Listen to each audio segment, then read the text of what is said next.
We set out this year with a lot of optimism, because we had a record year in 2025, and 2026 was shaping to be an equally brilliant year. Then we had the crisis, the war in the Middle East, and that really dampened our expectations. And it's a global thing, but Fiji continued to grow from strength to strength.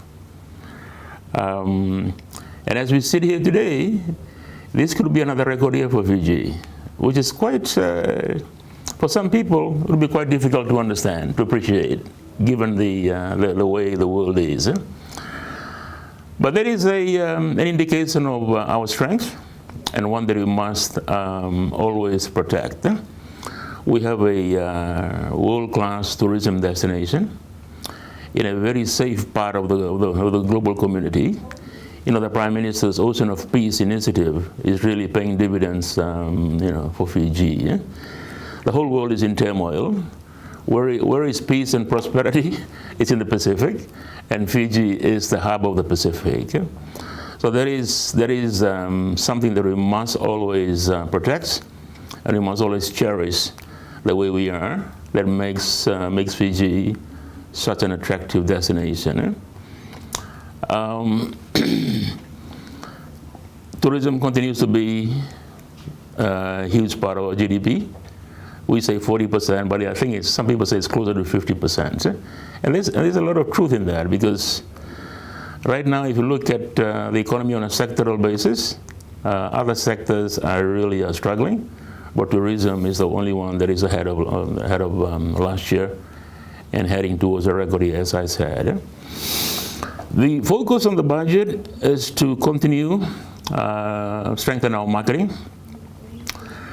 We're up against some very big economies with equally top-class products. And they are now coming in with the vengeance into our key markets like Australia and New Zealand. So the competition there is quite strong. So we want to make sure that we continue to promote and continue to fund Tourism Fiji.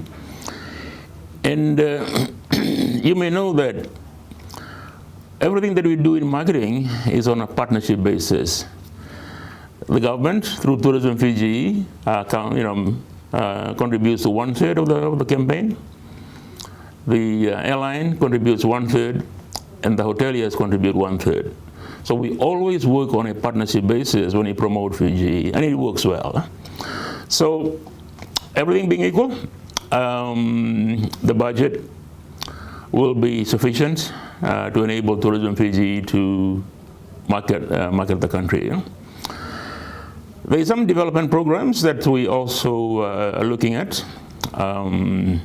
MSMEs, we want to see development with our people to grow their tourism businesses on a MSME basis. We went to Laos in January this year, and our people have been back there to work with the people of Laos to develop their homestays kind of stuff. There are many ways you can develop tourism. In Laos, a lot of homes are vacant, very decent, very nice homes. So we want to convert them into based on their request, into homestays, so that we can grow a region like that. And I mean, this is what you would call the low-hanging fruits. And then you go into bigger operations in the years to come. We're also looking at upgrading their airports to help with connectivity. Sawa also has an airport that is being developed. That is also part of the budget going forward. And the biggest one is the Novoliku. Novoliku is now on its first phase. We've had some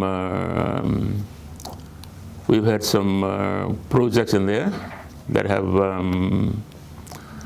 that is part of the first phase.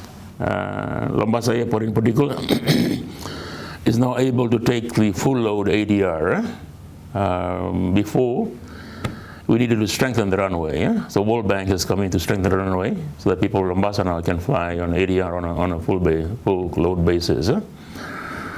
We're looking at Sabu Sabu and Taviuni airports also. We have a team that is looking at a feasibility study on what to do, on how we can do a better job with Sabu Sabu. And there are some quick wins with the World Bank. The hospital in Sabu Sabu is going to get some solar panels to enable it to function on a 12-hour, 24/7 basis. And wastewater management and other areas. So full throat ahead for the Novolico project. Like everyone else, we wanted a bit more than what we currently have. Currently meaning ending in July. But we are realistic. Times are difficult. Really. I sit in the cabinet subcommittee on the budget. I know how difficult it is. And compounded by the energy crisis. People are feeling the pinch right now.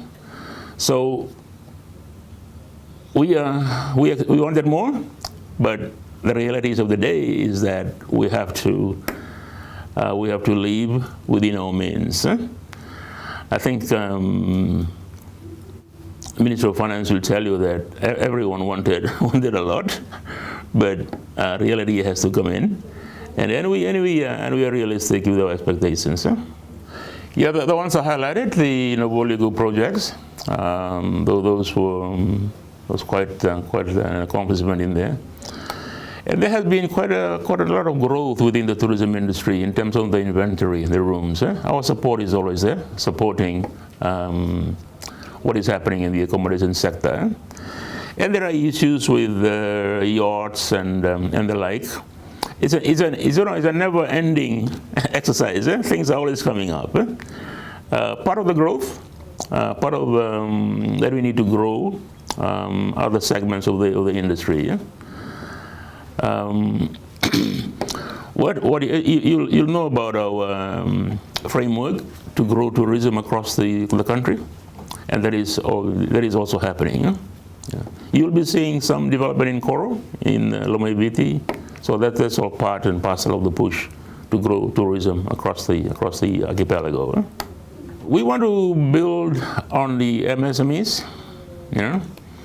We started these about 2 years ago. We are now into the third year now.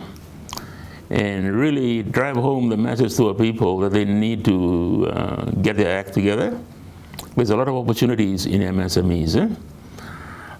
You may know that one of the challenges with the Fiji product is that there's still not enough to do. People are mostly captured in the resorts. We want them to leave the resorts. But we need to grow that segment of the industry so that they can come, enjoy things outside of the resorts. That's why we're pushing a lot of MSMEs to ensure that they can come up with the authentic, traditional, cultural experiences that people are looking for these days. It's known as experiential kind of tourism.